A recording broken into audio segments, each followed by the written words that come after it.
Hello बेटा, class 7th। आज हम लोग पढ़ेंगे इंग्लिश लिटरेचर का chapter number 3 a tiger in the city. बेटा, चैप्टर स्टार्ट करने से पहले आपको कुछ इंपॉर्टेंट बातें बताना चाहेंगे, आप उस बात को ध्यान दीजिएगा। सबसे पहले तो ये बेटा जो हार्ड वर्ड्स हैं इनको आपको अपनी कॉपी में लिखना है, इनकी स्पेलिंग्स लर्न करना है। दूसरी बात, हर चैप्टर के नीचे में, हर पेज के नीचे में आपको वर्ड मीनिंग्स मिलेंगी। ये वर्ड मीनिंग्स हम PDF भी सेंड करेंगे। आपको क्या करना है, ये सारी वर्ड मीनिंग्स आपको अपनी कॉपी में लिखना है और इसे लर्न करना है, ठीक है। सारी वर्ड मीनिंग्स तीनों पेज की। चलिए चैप्टर स्टार्ट करते हैं। Most of the people boast about their bravery. भाई आपने देखा होगा, ज़्यादातर लोग, काफ़ी लोगों को ऐसे देखा होगा जो बहुत अपनी बड़ाई करते हैं, बहुत तारीफ़ करते हैं। मेरे सामने शेर आ जाए तो मैं उसको उठा के पटक दूँ, मैं शेर से लड़ लूँगा, या मैं हाथी को उठा के फेंक दूँगा। ऐसी बकवास बातें आपने करने वाले बहुत सारे लोगों को देखा होगा। Are they always always brave and fearless? क्या आपको लगता है कि वो सच में इतने बहादुर होंगे, सच में इतने निडर होंगे? The narrator of this story, this piece is a tiger which has escape from the circus. यहाँ पर क्या है बेटा, जो नरेटर है, नरेटर मतलब जो इस कहानी में बोलने का काम कर रहा है, वो एक शेर है, ठीक है। टाइगर है, सॉरी टाइगर है। वो एक जू से भाग करके आ गया, एक सर्कस से भाग करके आ गया है, ठीक है। सर्कस से भाग करके आ गया है। What happens when he enters the city? जब वो शहर के अंदर आता है तब क्या होता है, इसको हम लोग पढ़ करके इस स्टोरी में देखेंगे। बहुत अच्छी स्टोरी है बेटा। It was still a busy hour in the city. शहर में बिल्कुल बिजी आवर्स था, मतलब दोपहर का टाइम था, है ना, या कह सकते हैं शाम का टाइम था। व्हेन आई एंटर्ड मार्केट, यहाँ पे जहाँ भी आई वर्ड का यूज़ किया गया है वो बेटा टाइगर बोल रहा है, ठीक है।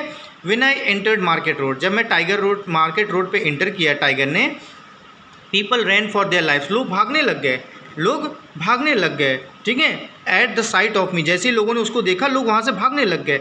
एज आई प्रोग्रेस दो शटर्स वर पुल डाउन, जब मैं आगे बढ़ा तो जो शटर वगैरह खुले हुए थे सब शटर गिरने लग गए। And people had themselves under culverts, और लोग खुद को बचाने के लिए, कोई नाली में गिरा जा रहा है, कोई रोड पे गिरा जा रहा है, मतलब सब भगदड़ मच गई है पूरी। कल्वर्ट्स मतलब होता है नाली में गिरना, रोड पे गिरना, है ना, कहीं भी गिरते पड़ते भागने लगना।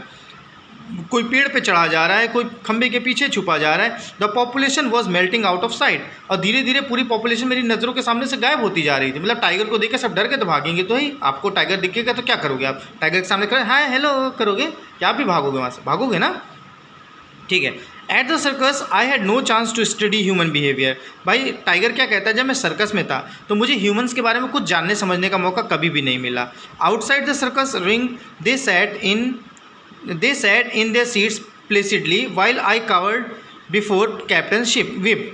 उसने क्या कहा, जब मैं सर्कस में रहता हूँ तो मैं देखता हूँ कि जितने भी लोग आते हैं देखने, वो पीछे बिल्कुल चुपचाप अपनी अपनी सीट पे बैठे रहते हैं, कोई कुछ करता ही नहीं रहता है। और band down because of fear, और मैं तो डर के मारे, भाई जो मेरा मालिक होता है मैं उसके चाबुक की डर से मैं तो चुपचाप बैठा रहता हूँ, जो कहता है वो मैं करता हूँ, इसलिए मैं समझ ही नहीं पाता हूँ। और लोगों को देखता हूँ वो चुपचाप बैठे रहते हैं। I got a totally wrong nation of human, है ना, wrong nation of human beings at that angle. मतलब मैं वहाँ पर जो देखता था वो बिल्कुल गलत था। इंसान इतना सीधा नहीं जितना मैं वहाँ देखता था। वहाँ तो चुपचाप, आप सर्कस जाते हो क्या करते हो, चुपचाप बैठे रहते हो ना। तो भाई टाइगर को आपके बारे में क्या पता चलेगा, आप बहुत सीधे, आप ऐसे ही बैठे रहते हो, इंसान ऐसे ही रहता है, वो तो यही सोचेगा। बाहर जब आया तो उसने देखा कि अरे इंसान टाइगर से इतना डरता है, उसको अपने ऊपर प्राउड फील होने लग गया।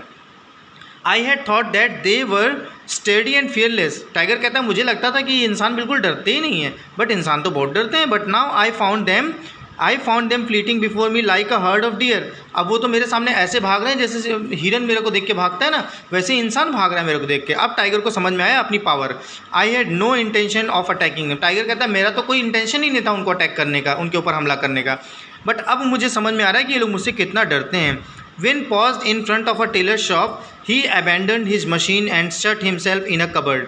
ठीक है, तो क्या होता है बेटा थोड़ी देर बाद, ही abandoned his machine and shut, जब वो एक टेलर की शॉप पे पहुंचता है तो टेलर बेचारा अपनी मशीन छोड़ छाड़ करके shut himself in a cupboard, अपने आप को एक अलमारी में बंद कर लेता है। वेलिंग एल, और क्या कहता है, एलएस आई एम अनडन, अरे मुझे बचाओ मुझे बचाओ। समवन शूट दैट टाइगर, कोई उस टाइगर को मारो, नहीं वो मुझे मार डालेगा। A prisoner between two constables who had been caught for murder and was just emerging from the court house got his chance to escape. तभी क्या होता है, दो तो कैदी रहते हैं बेटा, दो कैदी रहते हैं, उन्होंने किसी का मर्डर किया होता है। वो लोग कोर्ट से बाहर निकल रहे होते हैं, पुलिस वाले उनको पकड़ करके ला रहे होते हैं, कोर्ट में पेशी होती है तो वहाँ से बाहर निकल रहे होते हैं। तो टाइगर को देख के सब डर जाते हैं, तो बेटा पुलिस कांस्टेबल्स भी डर जाते हैं। तो चोरों को, वो जो मर्डर किए हुए दो पर्सन्स रहते हैं, उन दोनों को भागने का मौका मिल जाता है। अब वो लोग क्या करते हैं बेटा, वो लोग भी भाग जाते हैं वहाँ से। Chance to escape when the constables fled, जब कॉन्स्टेबल्स थोड़ा ढील देते हैं तो वो भी भाग जाते हैं। अबेंडिंग हिम विद हिज हैंडकफ्स, हथकड़ी लगी हुई रहती है, वो भाग जाते हैं, है ना। I tore a horse from his its झटका, एक घोड़ा भी भाग जाता है वहाँ से। And enjoyed the sight of the passengers spilling out of it and running for their life. और मैं क्या देखता हूँ कि वहाँ पे सारे के सारे लोग अपनी ज़िंदगी बचाने के लिए भाग रहे होते हैं। A couple of street dogs street invited destructions when they Bagh madly. हाँ, मैं ये सब तो देख रहा था कि सब लोग डर रहे थे, लेकिन तभी मैंने क्या देखा कि कुछ कुत्ते थे सड़क पर। वो कुत्ते मुझे देख के डर नहीं रहे थे, बल्कि वो कुत्ते क्या करते मेरी तरफ भौंक रहे थे। तब मुझे लगा अरे यार चलो कम से कम कोई तो है जो मुझसे नहीं डर रहा है। नहीं, उसको लगा था सब लोग मुझसे डरते हैं, है ना। Instead of minding their business, मतलब वो अपने काम से काम नहीं रख रहे हैं कुत्ते लोग, वो मुझे देख के भौंक रहे हैं। तो मुझे थोड़ा सा ये लगा कि हाँ चलो कोई ना कोई तो है जो मुझे देख के डरा। चलिए बेटा, ये थी आपकी इस पेज की स्टोरी। बाकी नेक्स्ट पेज की स्टोरी हम आपको आगे की स्टोरी नेक्स्ट पीरियड में नेक्स्ट लेक्चर में सेंड करेंगे, ठीक है। ओके, फिर मिलते हैं। Thank you. काम कर लीजिएगा बेटा आप लोग।